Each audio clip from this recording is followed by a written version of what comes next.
Олег Артемьев, российский космонавт-испытатель, совершил 7 выходов в открытый космос. Общая продолжительность работ в открытом космосе – более 53 часов. Общая продолжительность полетов – более 560 суток. Герой России, инструктор-космонавт, испытатель 2 класса. А для Абхазии – человек, взявший с собой абхазский флаг на МКС.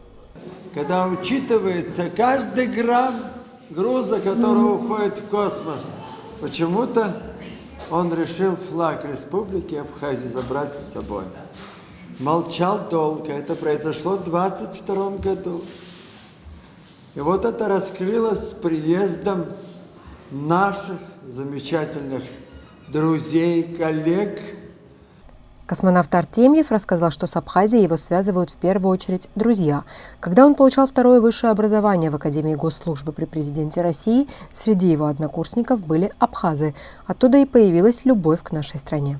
По традиции мы в космос берем какие-то личные вещи, как уже говорили, килограмм, и обычно берешь те вещи, которые потом раздариваешь. И как раз вот это могут быть какие-то памятные вещи, или люди тебе сами дают что-то там, какие-то свои или украшения, или какие-то семейные реликвии, или свои фотографии. Вот. Или ты сам уже предполагаешь, что куда ты потом поедешь, или кого увидишь, или кого встретишь, с кем ты очень хорошо знаком. Я в первый полет тоже взял. Уже в первый полет взял 2 флажка Абхазии, как раз вот то, что мои друзья были, думал, когда-нибудь им подарю. В процессе полета у меня 1 флажочек улетел, и я думаю, надо же 2-й, там распечатал, то есть у меня еще вот есть распечатанный прям в космосе флаг Абхазии. И все флаги, и все, что там бывает, обычно еще, помимо того, что ты их фотографируешь на фоне космоса или с собой, ты еще ставишь там печати те, которые есть на станции. Есть печать станции 8-угольная МКС, АСС, есть печать почтовая, та, которая такая, государственная, там, борт МКС, дата там ставится. Это то, что обычно, если вы посылаете письма друг другу, то там это на почте проставляется.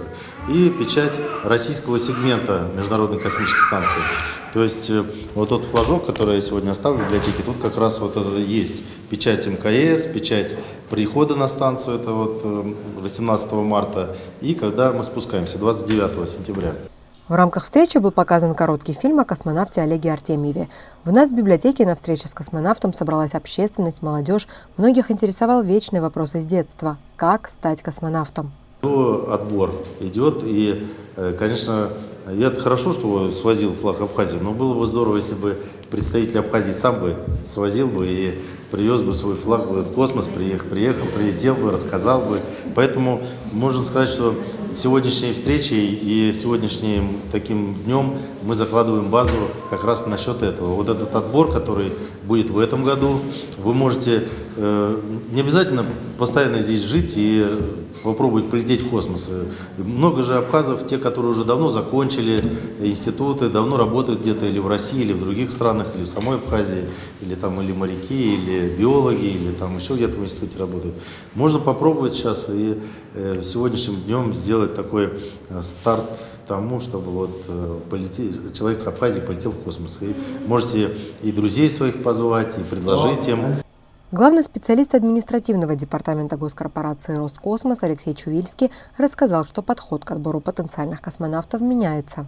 Вопрос в том, что еще до конца, говорю, чтобы понимание было, что все-таки подготовка космонавта очень важна.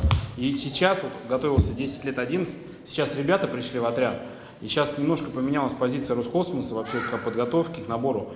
То, что раньше брали специально в основном военных летчиков, сейчас берут ребят из вузов технологических, хотя не военный летчик, а закончил вуз технический, да, работал в энергии, он пошел, поэтому здесь такая стезя просматривается. Олегу Артемьеву задали множество вопросов, а в завершении встречи все желающие смогли сфотографироваться с космонавтом и получить открытку с его подписью. Элеонора Гилаян, Торник Амичба, Абаза ТВ.